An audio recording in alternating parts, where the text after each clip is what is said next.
Hello guys! So, ang topic natin for today, mga rason. Bakit hindi ka maiwan-iwan ng lalaki? May mga babae na magsasabi na ang mga lalaki napakabilis daw makamove on. Siguro, yung mga lalaki na talagang wala sa ayos. Yung mga lalaki na mga babaero. Pero hindi lahat ng mga kalalakihan ay babaero. Majority pa rin ng mga boys ay mababait. Kaya pagdating sa mga ganitong sitwasyon, yung mga breakup, ang mga lalaki na ito, hindi sila makamove on. Hirap na hirap silang bumitaw. Kaya ito, hindi nila kayang maiwanan ang babae na yan. So, kung interesado ka sa ating topic for today, panoorin ang video na ito. So, without further ado,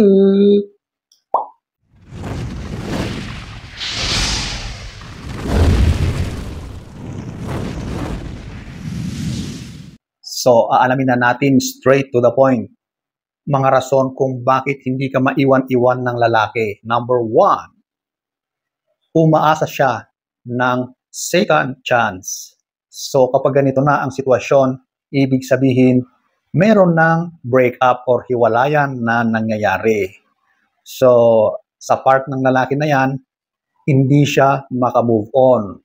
Nahihirapan siya. Gumagawa pa rin siya ng paraan para bumalik ka sa kanya. Ganyan ang mga lalaki na tunay na nagmamahal. Maaring yung breakup, siguro may mga konting hindi pagkakaunawaan at yung lalaki, nahihirapan siya. At umaasa siya na sana magkaroon ng second chance. Maari din na alam niya sa sarili niya na ikaw ay mabait na partner, alam niya yung karakter mo, na maaring mabibigyan mo pa siya ng chance. So, umaasa siya at gumagawa siya ng mga paraan para magkaroon ulit ng second chance. O, di ba? Hanggang second chance siguro at ultimate na yon. Pero, nasa inyo pa rin yan kung ano ang magiging desisyon. Number 1. Number 2. Ito yung loneliness. Kalungkutan. O, lahat naman, di ba? Nakakalungkot. Wala naman yatang masaya sa usaping hiwalayan or breakup. So, sa punto na ganyan, ang lalaki, dumadaan din siya sa mga proseso. Nagiging malungkot yan. Nagiging depressed. Minsan, tahimik lang yan. Nag-isa, gusto lang mapag-isa. Ayaw niyang makisalamuha sa mga tropa niya at kahit kanino. Ganyan ang ilang mga lalaki kapag sila ay may pinagdadaanan. Lalong-lalo na sa usaping puso, relasyon, di ba? So, yung pagiging malungkot niya, naaalala niya yung mga magagandang nangyari nung kayo pa. Yung mga memories nyo, ang hirap mawala sa kanyang isipan. Yung pabalik-balik na mga magagandang samahan nyo, lalo siyang nagiging depressed. Nalulungkot siya tuwing naaalala niya ang mga yon. Kaya, yan ang isang rason kung bakit hirap na hirap bumitaw or ayaw ka talagang iwanan ng lalaki.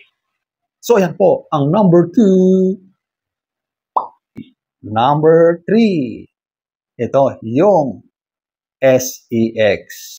Kapag talaga usaping relasyon, isa talaga yan sa nagpapasaya, nagpapasigla sa samahan ng mga magkarelasyon. So, kapag dumating yung punto na naghiwalay kayo, ibig sabihin, nawala na rin yung S na yan.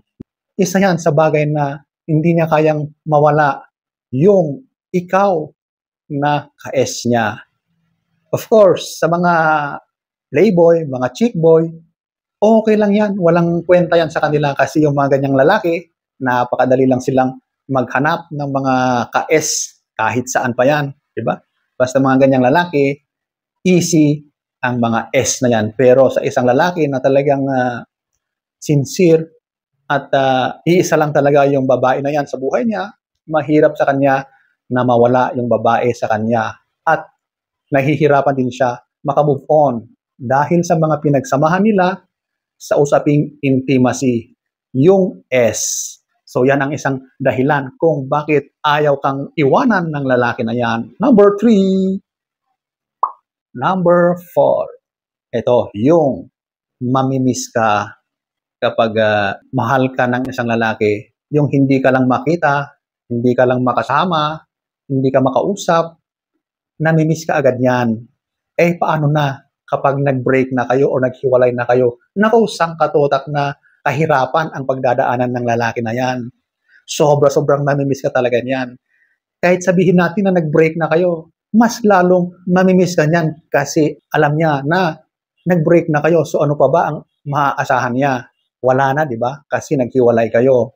Ibig sabihin, hindi ka nababalik sa kanya or yan na yung katapusan ng relasyon nyo. So, labis-labis kanyang mamimiss. Yan ang isang rason kung bakit hindi ka kayang iwanan ng lalaki. Nahihirapan siya dahil sa kanyang pagkamiss sa iyo. Number 4. Number 5. Ito yung bored siya or nakakaranas na siya ng boredom. Dahil wala na kayo, ano pa nga ba ang ginagawa niya? Nagmumukmuk yan, naboboring na siya. Lalong-lalo na kapag naaalala ka niya. So dahil siya na ay mag-isa, lahat ng mga pumapasok sa isip niya ay laging tungkol sa'yo. Dahil nga bored na siya, wala na siyang ibang ginagawa, at dahil siya ay on the process pa lang siguro na nag-move on, kaya siya dumadaan sa ganyang stage na naboboring at walang ibang laman ng kanyang isipan kundi yung memories niyong dalawa. Sa pagkakataon na yan na siya ay nabobor, maaari niyang tinitignan or ini-stalk yung social media mo. Chine-check din kung ano na ang nangyayari sa iyo. Kaya mas lalo siyang nahihirapan na mawala ka sa kanya dahil sa boredom. So ayan po ang number 5. Number 6. Ito yung jealousy. So dahil alam niya na wala na kayo, yan ang isa sa nagtitrigger sa kanyang utak. Yung jealousy ay natitrigger kasi nag-iisip na yan ng kung ano-ano. Iniisip niya na sino kaya? Baka nililigawan na siya ng ibang lalaki dyan. O diba? Doon pa lang sa kanyang utak, nag-create na siya ng mga scenes na maaring baka ikaw ay masaya na, baka ikaw na ay nakikipag-date na sa ibang lalaki. So, siya na ay nagseselos. Diba? So, yung mga jealousy na yan, isa yan sa faktor kung bakit hindi kanya maiwan. Diba? So, maaring nagpipilit pa rin siya for a chance na magkabalikan kayo dahil sa mga scenes na tumatakbo sa kanyang utak. Diba? Oh, normal yan sa mga ganyan. Talagang hindi maiwasan. Number 6. Number 7. Ito, yung obsessed siya sa'yo. More on psychological na ito. Diba? Yung lalaki na ito, kapag talagang may obsession sa'yo, hirap talagang bumitaw yan. May kasamang pagkapraning yung mga ganyang mga lalaki. So, kapag dumating yung time na hindi na kayo nagkakasundo at humantong na kayo sa mga hiwalayan na yan, sobrang mahihirapan yung lalaki na yan. Ang tao talagang nagmamahal ng lubusan, may kasamang obsession yan. Pero kapag yung obsession mo naman ay kakaiba, medyo hindi na dapat, di ba? Kasi may mga obsession na okay lang, may mga obsession din na nakakatakot, lalong-lalo na kapag may halo ng paninindak, yung mga tinithreaten mo, yung kasama mo o yung partner mo, di ba? Hindi na tama yun. Kapag may signs of obsession sa'yo na hindi maganda, huwag mo nang balikan yung mga ganyan kasi may kasama ng kapraningan yun o may tililing. Minsan, nag-create yan ng mga negative na actions dahil sa kanyang obsession. So, isa yan sa mga dahilan kung bakit nahihirapan ang lalaki na iwanan ka. Number 7. 2,000 years later. So, ayan po ang mga rason kung bakit hirap na hirap kang iwanan ng lalaki.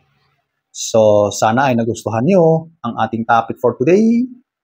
Next story time. Don't forget to subscribe.